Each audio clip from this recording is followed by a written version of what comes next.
Yo guys, how's it going? It's me, Anime Reviews, back to you with another video. However, this is probably not a video you're expecting. You're expecting probably another anime video. Haha. It's a game review and well, well, this video is not obviously not sponsored. I'm not a big enough YouTuber for that kind of thing to happen. I just thought, I'm in the mood to talk about a game and I'm in the mood to review something at least. So Call of Dragons just had to pique my interest, and from what I know from Call of Dragons, it is a revamp of Rise of Kingdoms. It's taken the Rise of Kingdoms base structure, base game essentially, and revamped it, upgraded it, and made it better. Right? It's the little successor from Rise of Kingdoms. That's literally what is being said by the game itself. Taking Rise of Kingdoms to upgrade it if you know Rise of Kingdoms. And I've been playing it, very been very active in it, and I just want to give my little review and what I think of the game. Even though again, yes, again it's not sponsored, there's nothing I gain from this. If it's not sponsored, it's just me being honest. Obviously I'm not big enough, look at me. 7 subscribers, they don't even care about me talking about this game. Anyway, from what I know, from my recent gameplay of this game, it's a very good game. It's a very good game. It's very different from games, right?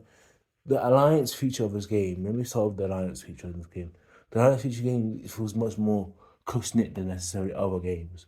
And while Clash of Clans may be very simple, if I make a comparison to Clash of Clans, it might help you understand why the alliance aspect of this game is very good, in my opinion.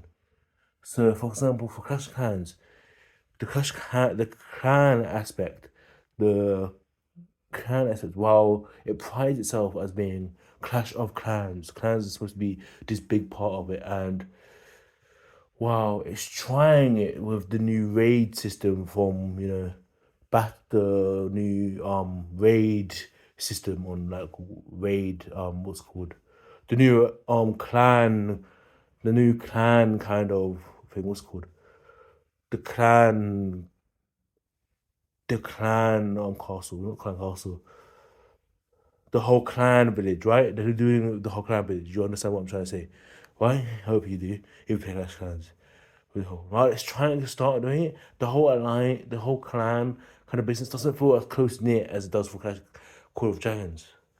For Clash of Clans, you can be in a clan, but even if it's active, you don't necessarily have to necessarily do anything with the clan. You're not necessarily pushed to get close to the clan, people in the clan. You're not necessarily pushed to try and be active in terms of to help the clan. Like you're kind of join the clan so that you can receive troops. You can be part of clan wars. You can be part of clan war leagues to get medals, and it's very much more self-centered. You can be more self-centered in Clash of Clans. And while yes, you can be self-centered in Call of Dragons, it's very, very difficult to try and be self-centered. It's very difficult to try and just push yourself and be like, oh yes, I'm going to be the only one that's going to benefit from anything. And it's very hard to try and just say, no, I'm going to improve my power by myself. You have to, in Call of Dragons, you have to work with your alliance. You have to help grow your alliance in order for yourself to prosper, in order for yourself to do well. And you have to try and improve your alliance so that you can also get stronger. It's kind of, necessarily force you into a situation where where you have to work with an alliance, you have to work together, you have to be active in order to help your alliance. It's very much more of a close knit kind of cool, right? My alliance, I need to have my alliance so that my alliance can help me. Cool. Right, and well, Clash Clans, very big game. It just doesn't have that same aspect. I will always play Clash Clans. I will always play. I will always play Clash Clans. I will always like Clash Clans. It just doesn't have that same kind of aspect of clans. Like you just don't have a necessarily push to necessarily try. It's got the whole clan. It's got the whole tokens that you can craft in order to supply to the clan village. But again, you're not necessarily pushed to do that necessarily. You could ignore that for all anyone cares, and you get raid tokens that you can use to buy other things. But again, at the end of the day, you can still survive regardless. In Call of Dragons, you can't survive without your alliance. If you don't have alliance, you're just gonna keep getting attacked and attacked and attacked. Attacked. You're gonna get zeroed, and you get zeroed, you get zeroed. You're kind of pushed to join an alliance, be active in that alliance, or else you're going to get kicked. You're going to get zeroed. You're gonna get destroyed.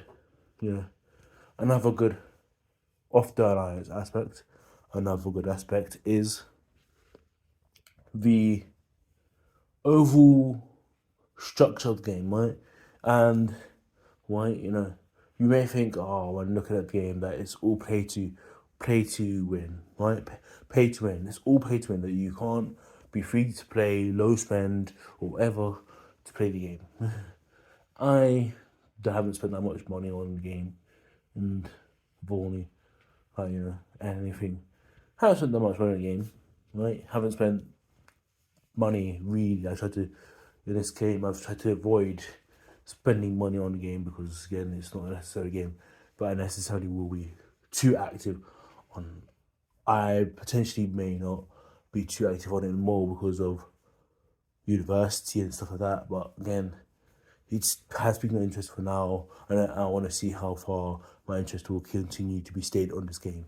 And so, well, I've not spent that much. I spent like this much money, but not enough money to be like, okay, cool, I'm going out this world, right? And it's very good for free-to-play players. It's very good to its free-to-play players. It's very good to its low-spend players as well. It's very good to the players, right? Why do I say this? Because they've given a lot of resources, given a lot of things for free-to-play players to access in order to boost their power quickly, in order to allow the free-to-play players and low-spend players to still stay relevant with the bigger spenders. Obviously, the free-to-play players and the low-spend players are very disadvantaged to big spend. They're very, very far behind and very disadvantaged, but not so far that like you're going, okay, cool, what's the point of playing because all these big players are just way far ahead of me. For example, if you want me to say one example of them doing this, right?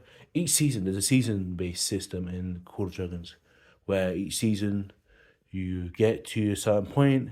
Once the first person gets to a certain point, the whole season resets.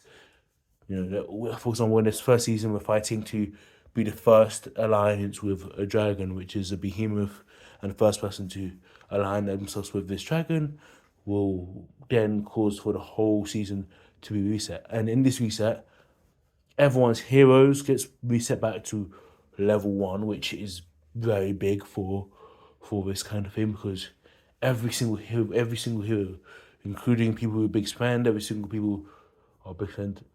person's gets reset back to 0. So everyone's starting back at level 1 heroes, and as you can imagine, heroes are very important in terms of attacking people, meaning that you're not just gonna get into the game next season, try and join the game, and everyone's just got level 60 heroes, everyone at once. No, they have to build up from the bottom again, and while there are ways to make you get level 60 heroes quickly, you can't get it just magically instantly, especially because you can't spend money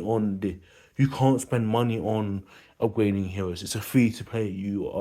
There's nothing you can buy XP gaining things. You have to play the game. You have to play the game. You have to be free to play in that circumstance to actually get your heroes leveled. Same with artifact levels. All artifact levels go back to 0. So again, you have to play the game. You have to do the things to upgrade your things each and every time by yourself. There's no necessarily cool. You can buy dust. You can't buy dust. You have to play the game. You have to defeat Darklings to get dust. What else? Right, alliances get disbanded at the start of the season, so no one has another set alliances. Yes, you can just each alliance leader will have their set alliance names and rosters of set things to be able to recreate the alliance for 7 days. So, for example, the name and the initials of the alliance will stay the same, right? So, if you're in an alliance, your alliance leader can recreate their alliance again next season. However, it will still be abandoned or destroyed. Everyone will be kicked out of their alliances. There'll be no more alliances at the start of the season. Obviously, like I said, they can the alliance leaders have the rights for their own names. So, such as my leader will have the right to Carpe Diem, which is the name of my alliance that I'm in, and for 7 days, where he can recreate the alliance so that we can rejoin again. However, we still have to create the alliance towers. We still have to create all of this to increase our alliance power all over again. It's not as it's not as every alliance is coming in with all their strength back again. Like, yo, I'm protected by this guy, and this guy, who all strength. No, they're protected by this alliance tower. We're all in alliance territory. No, everyone still has to build up that kind of, you know, their alliance again from scratch, which is also good for free-to-play players. All of this adds to the free-to-play, and obviously there's still areas in the game where, like, yes, they need to tweak the pay-to-win aspect. There's obviously parts where it's like, cool, right, the pay-to-win players are so much ahead, but there's still parts that are like that. Like, cool, how can I, a free-to-play player, compete? But compared to other games similar, like Rise of Kingdoms, Lords Mobile, all these other games, it just has a better terms of feeling for free-to-play players, that you can be a free-to-play player, you can join date, you can join at a later date and still be in it to win it, essentially, if you think of it like that, right? Another reason why Call of Champions right now, at least I believe, is really good is because Call of Dragons, has a lot of story, right? It's got everything for everyone, right? Story, multiplayer play, PvE, PvP, right? It's got everything for everyone, right? So it's not just like, cool, it's not so focused on multiplayer that you can't enjoy PvE, but it's also focused on PvE that PvP doesn't feel like PvP. Well, you have to be active. You have to be aware of PvP. You have to be aware of PvE. You need to know. You can't necessarily focus on one thing. For example, you can't focus just on PvP. You can't focus just on PvE. You have to kind of mix both to kind of get both messed out of it, and that's compared to other games. They either focus too much on their PvE building on or their story, but their multiplayer doesn't feel all that great. Their multiplayer doesn't feel all that kind of like, multiplayer, which just kind of feels like, okay, cool. Yeah. And same vice versa, the multiplayer they put too much time about multiplayer, that their story feels lackluster, or their what's it called, their story or their PvE feels lackluster. No, the PvE in this is quite good, and the PvP is quite good, and they both interlink. They both interlink. By doing PvP, PvE increases your PvP capabilities. By doing PvP, increases your PvE capabilities. And they've been very much thought into the heroes, how the heroes work with PvP. Certain heroes are better for PvP. Certain heroes are better for PvE. Certain heroes are good for gathering or whatever other things. They're very much better for than Rise of Kingdoms, the predecessor, in terms of that kind of interaction of heroes between heroes and PvE, heroes and PvP. That's what I agree with as well. Yeah, Call of Dragons overall is a good game. Obviously, there's still some flaws. Like I said, there's still some flaws with the pay to win players getting absolutely wailed out from the start, as it's called, wailed out from the start. Like, yes, you could fix a bit of that. There could be a slight tweak in that kind of thing. But again, that's going to be with every one of these type of games. Every one of these games will have flaws. It's very easy. It's how these sort of games can have to work, right? You know, you can't just have it so that, okay, cool, pay-to-play players, you know, just gonna be still still struggling just like us free to play. What's the point of paying money if we're still gonna be struggling the same as free to play? But again, they could still tweak that a bit. Obviously, it's still got its flaws. It does crash a bit. Like, you know, there's still a few crashes I've noticed when watching people, when trying to view things. There's still obviously some flaws in it, the game, but still, you know, it's kind of, for example, exploring can get a bit long game, because, for example, you have to explore. You've got the map. Also, you've got the map, and it's all covered by mist. You can't see all of the map, right? And while yes, as you explore, you find more supplies, you find more of this stuff, but it can be very long to click on every single supply just to go boom, boom, boom, boom, boom. It can be very, very long, very, very time consuming to go 1, 2, 3, 4. And there's not just one singular supply that you're collecting. These will be 50, 60 different clicks. And that's 50 times of you having to click multiple buttons going 1, 2, 3, repeat, click, click, click, repeat, click, click, click, and that just can get long and take time consuming. It's very much effort that you're having to put in, which if there was an auto collect, you'd be so much better. Like, yes, that could be improved. The exploration is also long. Like, why can't they just auto explore for me? Why can't I set them to explore certain areas for me while I go to sleep? Why, why do I have to be online for them to explore? Why. There's still some parts that they could fix, but again, that's for every game, that's for every game, and for example, and I will always play Clash Clans. I will always play Clash Clans. Like, while I have just said that Clash Clans doesn't have that kind of thing, and I wish it did, but I still will always play Clash Clans. I always think Clash Clans will still be a big game as it is. However, it's just over the last couple of years, I'm not going to lie to you, Clash Clans has, and while Clash Clans is very, very simple compared to this game, very, very simple compared to these other games, very, very simple. It's much more simple in terms of that actual execution, the animation, the design. It's supposed to be designed to be simpler, easier to play, and all that kind of things, and less tactical, less tactical and less strategic than these games in necessary sense. It still, is still the things that, like, over the last couple of years, it's just hasn't been the same. I remember old Clash of Clans. I remember old Clash of Clans when Clash of Clans used to be so fun. Attacking used to be so fun. That would be the most fun. But now attacks just feel like, oh, I'm attacking just to get resources, just to get this, and it's just why attacking doesn't feel as fun anymore. It just feels long. It feels like something that I'm doing because of just might as well. Ugh, rather than, yes, I'm looking forward to play the game so I can attack someone. No. It doesn't have the same kind of vibe to Clash of Clans. Like, wow, yes, I will still play Clash of Clans, and it will still be fun, and it'll still be fun to try and get to Tunnel 15, Tunnel 16 as it comes out and all this stuff. It just doesn't have the same oomph as it used to.